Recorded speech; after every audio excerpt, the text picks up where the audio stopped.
Welcome to episode 213 of KT Confidential, the real estate podcast. Today, I am with Steve Bruman. We're talking about downsizing and seniors. There you go. Let's go.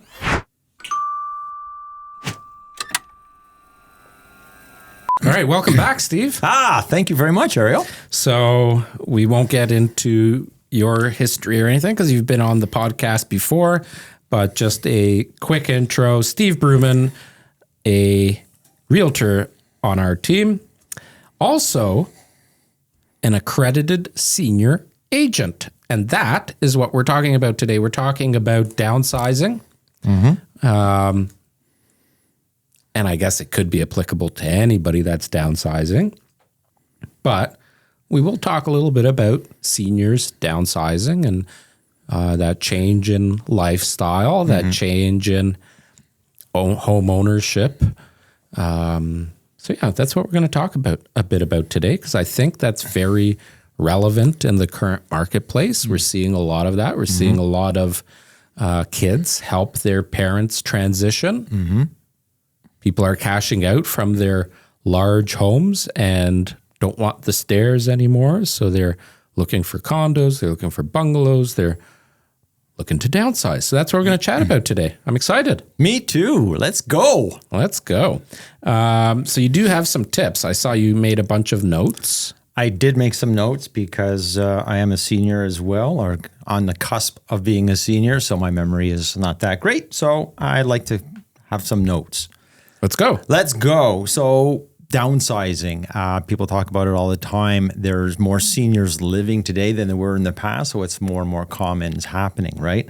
It's a lifestyle change, big lifestyle change. And seniors they're set in their ways. They're very comfortable where they are. So it's a delicate situation for them. So the biggest tip is you have to, I think, is plan for it.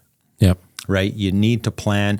And one of the main things is you need to know where you're going, because where you're going, you may not have room for everything that you have currently. Yep. Right. So you need to purge, get rid of, know where you're going so you know the exact size. Will things fit or not? Have you even used these items in the last 6 months, 1 year, 3 years, whatever it is?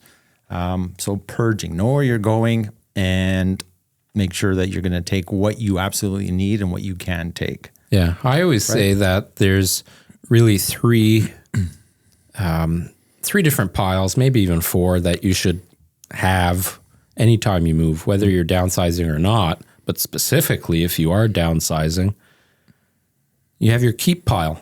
So these are the things that you definitely are going to take with you. It's not negotiable. They're the keepsakes, old photos and collector pieces that you just absolutely have to keep. Then there's the donate pile, stuff that has some value, but not enough value to be worth your time in trying to sell it, or things that you'd love for other people to enjoy and you don't need the money or whatever. Things like clothing, dishes, things of that nature. Then you have your sell pile, which are things that could be valuable, especially if this is somebody that's in retired age and has things that,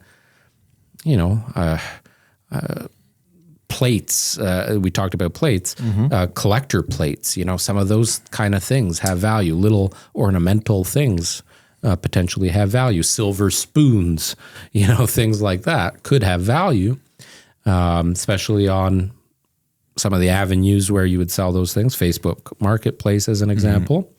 And then you have your absolutely trash pile. Stuff that's been around the house for eons, tax papers from 1984, shred that stuff, get rid of it. You saw my father's collection, did you? Yeah, probably. Yeah. Okay. So you come up with those four piles and you do that. The challenge, and I don't know if you've seen this because you've worked with a bunch of downsizers now and a bunch of seniors. A lot of these old people don't want to give up their stuff. 100%. It's emotional. It's very emotional, and it's change for them. You have to tie that in. They're moving from their 3 or 4 bedroom detached home, 2,000, 2,200 square foot home. Now they're moving into a 1.5 or 2 bedroom condo, 700, 800 square feet. That itself is a change. Moving from their home, they've been there for 20, 30, 40 years, their comfort zone.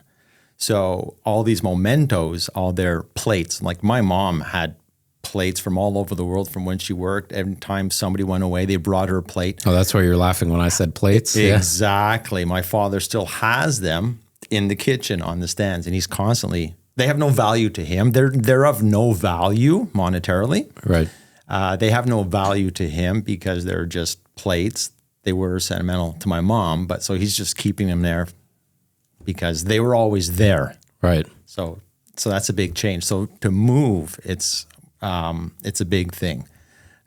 So yes, seniors, older people are hard to get rid of stuff. Right. 100%. And that's one of the points that I have here is you do have your I have 3 different piles. It's things that you must have that can fit in your new place. Things that you don't necessarily need that you haven't used in a long time that won't fit in your place, give it away. If it's still in good use, give it away. Somebody else could use it. Yep. If it's a value, maybe sell it. But a lot of the time, the seniors or the older people don't have time to sell it. Yep. You're going to ask your adult children, maybe they have time, maybe they don't. They're busy in their own lives, right? So I find a lot of that. So it's just give away. And they have a hard time giving that stuff away. I was working with some clients recently, and they had stuff in the garage, and it was all outdoor tool stuff that he was using in the house. He's going to a condo. He doesn't need it. Yep. But he didn't want to part with it. So after conversations and stuff like that, they finally just got rid of it. They wanted to sell it, and they said, forget it, it's too much trouble. And then it's the garbage pile. Purge, start purging. You have to do that. Yep. And the biggest thing is once you find out where you're going, start purging. Give yourself time to plan out to do all this stuff because it will be overwhelming. Absolutely. A lot of these people have a hard time and they get all flustered and it's just too much for them. So plan it out, give yourself lots of time, and ask for help, right? If you can't have some family friends, good friends to come over and help you, or some family members, hire somebody. There are some great downsizing companies out there that do it all for you. They'll come, they'll sort stuff with you. Yep. They'll pack what you want to keep. They'll throw out what you don't want. They'll even help sell some of the stuff that's worth selling. Yeah. And in some cases, depending on how big the home is and how much stuff there is in the home, you could have things like an estate sale, garage sales. Yep. There have been times where I've also recommended to just rent a little storage locker. So if there are things you absolutely, whoever it is that's downsizing doesn't want to part with, they're being super stubborn. I had some people like that in my life. You get a little storage locker, you put it in the storage locker. That way, if that day comes where they do want to reminisce, they want something from there, they just go and pick it up, right? Although that comes at a cost because you're spending $50, $100, $200 a month to rent that space. And usually when you're downsizing, especially when you're in retirement age, you're not trying to spend excessive money on stuff that you don't need. No, so you're pinching your pennies. Yeah. Absolutely. All right. That's a good tip. The other thing is you touched on photos. Photos could take up a lot of space. Yes. Right, as you know. And you have I don't know about you, but we have bins full of photos. How often do I go in those bins? Not very often. Yep. So a good idea is to digitize those photos. Yes. What we did for my father was we bought one of those frames, digital frames. Yep. You put all the photos on a USB stick. Literally called the frame or something like that. Something like that, right? Or the Aura. We bought an Aura in our house. And it's beautiful. It just keeps flipping through the photos. Yep. You turn it on and it switches. So there's all your photos. You have access to them all the time. You don't have to take up space, which is great. Yeah, you get yourself a little, they have specific photo scanners that you can just put the photo in there. A lot of the phones will take them. that does need help. Like if that's, you're asking somebody in their 60s, 70s, 80s to do that, they're probably not going to be as tech savvy. Right. So the kids and grandkids definitely need to help out a little bit with that. 100%. But there are companies, like even there's the photo store here in Milton Mall.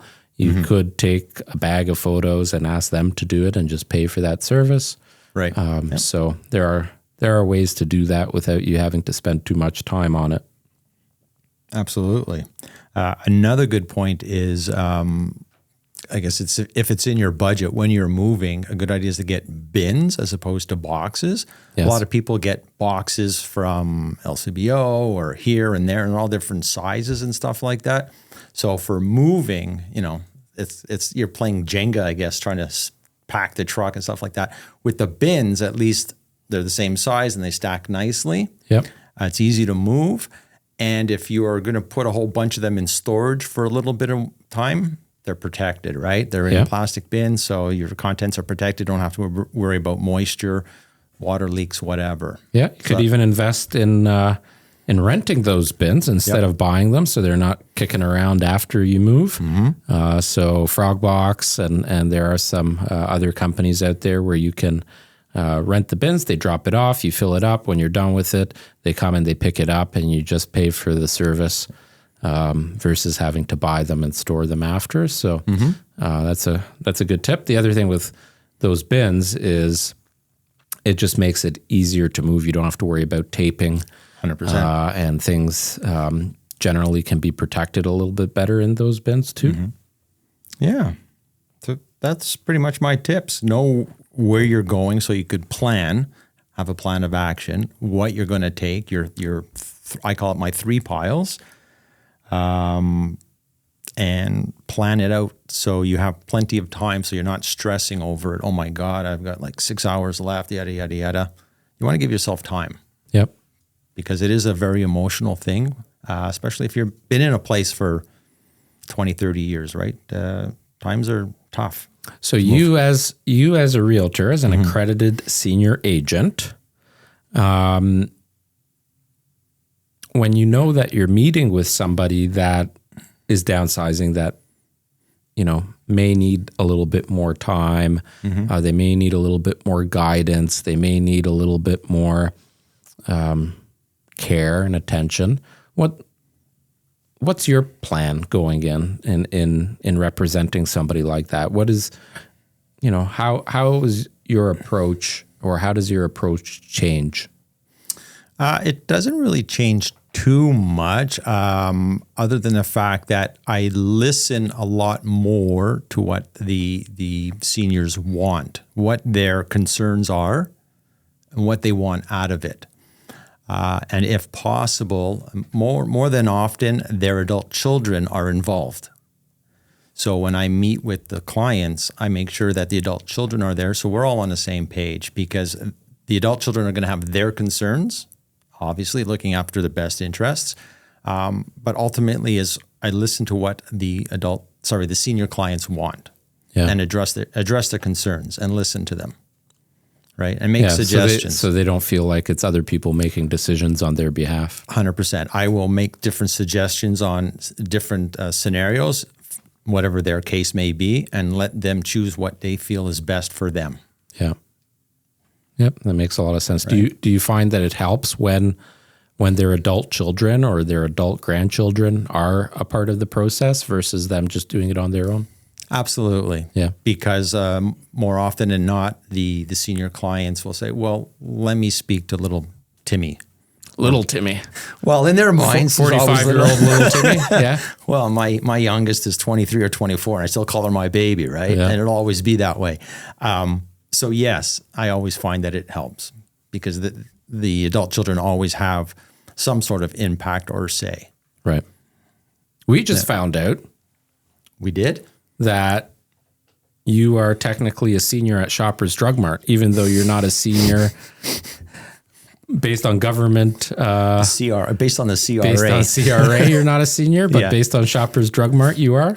Yeah, they have a 55. So next time you need some some Tums or Neo Citron, send Steve Bruman. Send me. I'll. Yeah, exactly. I think it's like 10% off on Thursday mornings or something. There you go.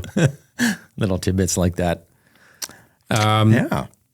Do you find with seniors now for their next move, which likely, a lot of them would say that's their forever move, they're going to die there or whatever. You've probably heard that before. Yeah, unfortunately. Yeah. Do you find that it's usually into a condo, or are some of them against condo living because they want a backyard, they want to have space to garden? I always hear that from seniors. I need place for my garden. Right.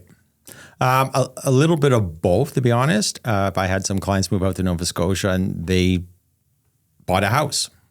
Okay. And their adult children moved with them as well, and they bought a house literally around the corner. So they're still able to live in a house, right. So they like it. Most of my other senior clients, they want a condo setting. They don't want to have to shovel the walkway. They don't want to have to cut the grass, even though you can hire somebody to do that. That's the funny thing about people in that age bracket now. I don't know if it's just being cheap or unaware or just satisfaction of not hiring somebody to do work for you, or if, just financial thing. But you can literally hire somebody to do anything for you in life these days. Yep. Whether it's shoveling your driveway, cooking your meals, doing your laundry, whatever. But that generation was growing up doing the things themselves. Right. They never hired anybody from whatever it was. I could see my kids being 70 and being like, yeah, where's the guy to shovel the snow? Yeah. Well, and that's my father. He's 88. God bless him. Just the last couple of years, he hired a snow removal and a lawn care. Right. He still lives at home in his bungalow. So up until maybe 4 or 5 years ago, he was cutting the grass and shoveling. Right. That's the generation. Yeah. But now he physically can't do it. Yeah.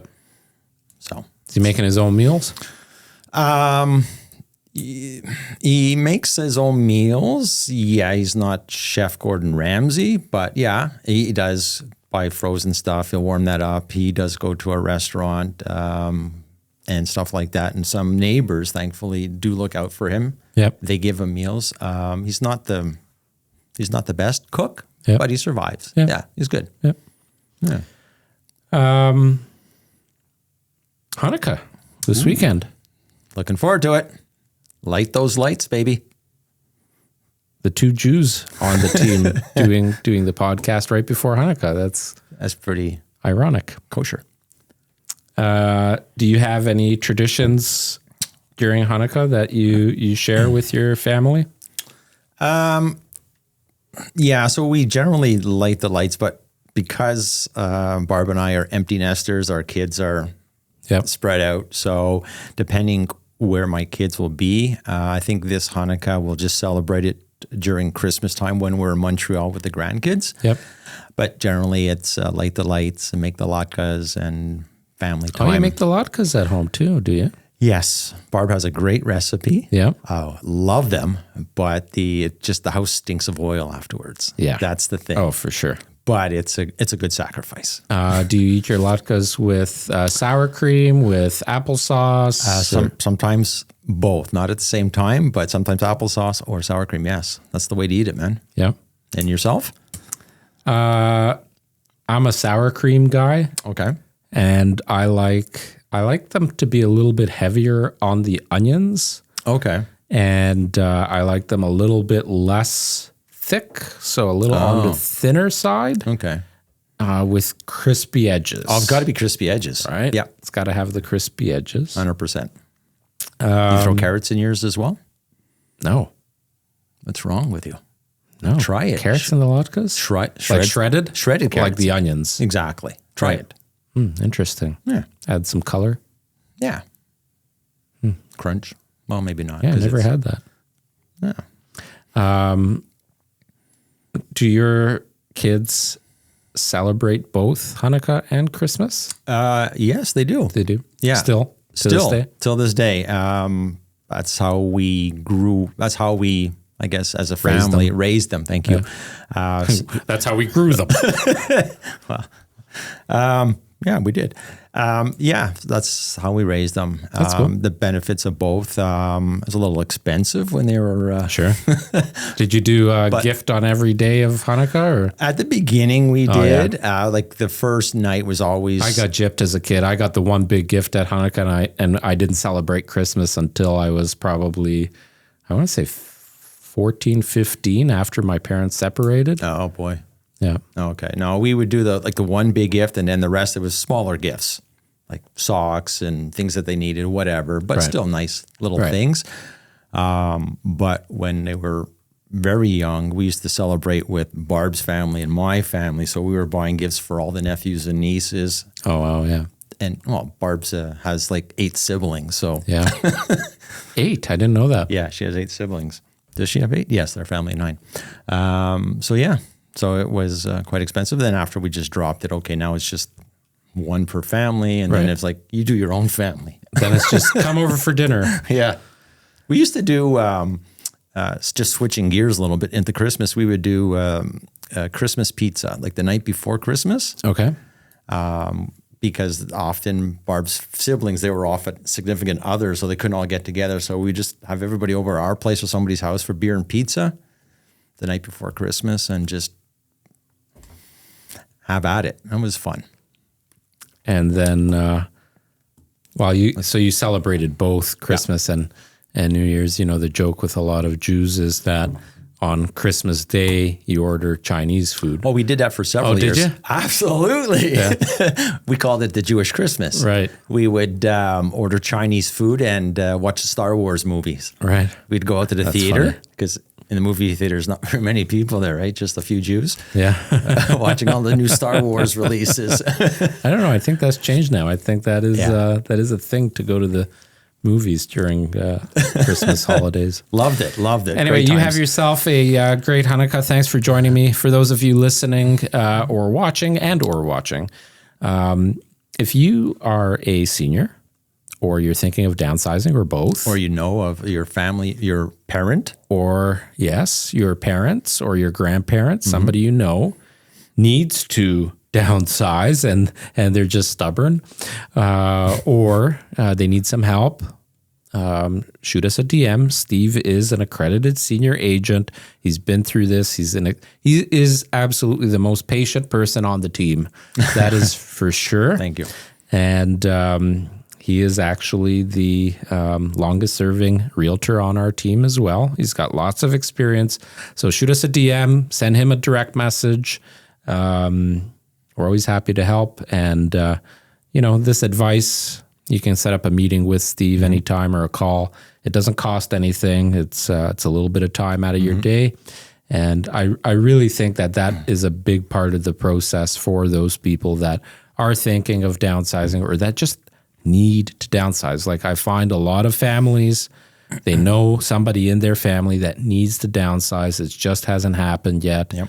And it changes their lives. It makes their lives better when there's less to do around the house, when things are easier. Sometimes it just takes a professional to help them walk through it, and that's what Steve specializes in. So anyways, thanks for joining me today. Thanks for having me. I appreciate it. And for those of you listening and watching, leave a comment, and we'll see you next week. L'chaim. L'chaim. Thanks for listening to episode 213 or watching episode 213 of KT Confidential, the real estate podcast. Leave a comment. If you know somebody that's downsizing, you have any questions for Steve about being a senior and downsizing, leave a comment, give us a thumbs up. Thanks for watching. We'll see you next week.